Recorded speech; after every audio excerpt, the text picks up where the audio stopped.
Hey folks, this is Vint with Dad's Gaming Addiction, and today we're going to quickly review Star Renegades. This is a game that you can find on Steam for about 25 bucks.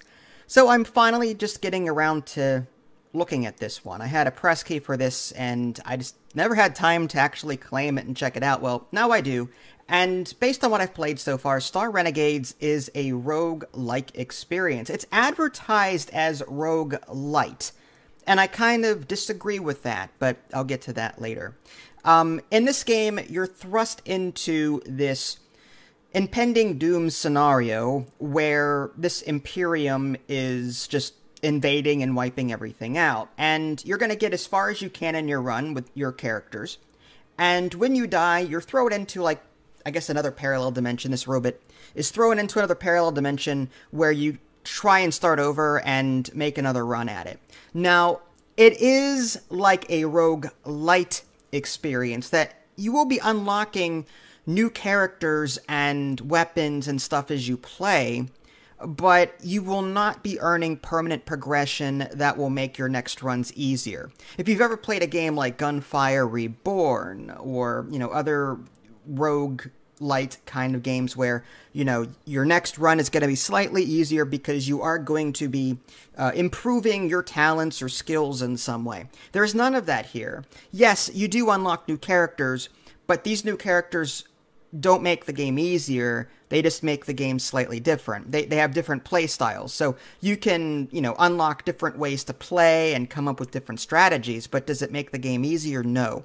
So I kind of disagree with the advertisement that it is a rogue-lite experience. When I think rogue-lite, I think permanent progression, next run easier, that kind of thing. But it's not. This is just, yeah, you can unlock stuff, but it's not going to make your life easier. It's just new content. You're unlocking new content. But anyway, that's just my take on it. So, what is the gameplay like? Well, as is a typical rogue-like or light experience, you're going to be picking a couple of characters, setting off, and you're going to, choose, one of two paths. At least in my playthrough, I had one of two paths. I chose a direction, and I was sort of locked in that particular path for a while. I did a battle, and then when I was done with the battle, then I went into this eatery place, and I grabbed the card, and that's a consumable that I can gain health back. And then I moved into the next combat, and it's another, so it just kept repeating over and over again. And, it's pretty fun. The combat is more focused, I would say, on timing. What do I mean by timing? Well, there is a time bar on the very top of the screen, sort of like Initiative in Dungeons and Dragons or other games where, okay, this person goes first, this person goes next. But what determines whether or not you go first is the skill that you use. So this character might have a regular slash attack that is very quick. It's light, it's a light attack, and it doesn't do a whole lot of damage unless the enemy that you're attacking is susceptible to light attacks. But, you'll show up in the timeline. And a lot of these attacks will push enemies' actions to happen later. So what you're trying to do is you're trying to combo your attacks amongst your characters so that, let's say, you're using a light attack here and a light attack there to push the enemy's timing further down the timeline so that your last character can do a heavy attack that will hit him before he hits you. And anytime you hit a character before they act, you get a critical on them, so it's more powerful. So the goal, typically, at least when I'm playing, and this is how I've seen it, is how do I chain my guys together so that I can do maximum damage, get them all to crit. Yeah, they might hit me once or twice, but how do I maximize my damage?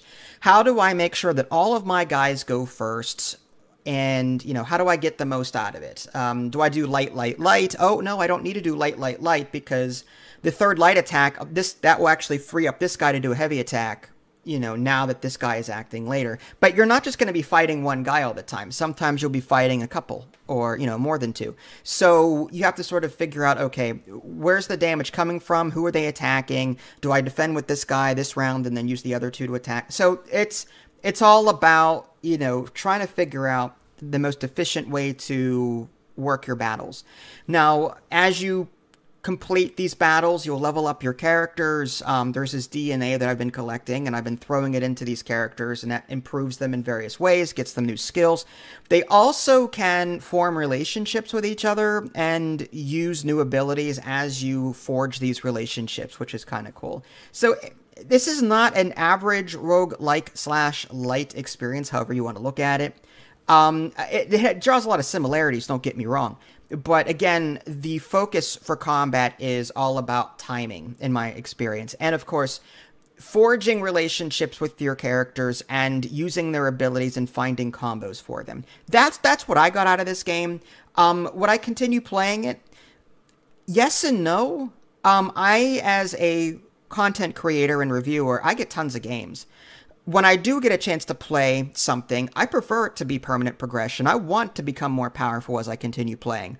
You know what I mean? I don't like a roguelike experience because I die. Now, FTL is sort of like an exception to that. Yes, you unlock new ships, so it's got a roguelike / light experience, but it doesn't make my ship stronger next time around, not unless you unlock better variations of these ships. But anyway, yeah, I want to play this, but I have to be in the mood for it.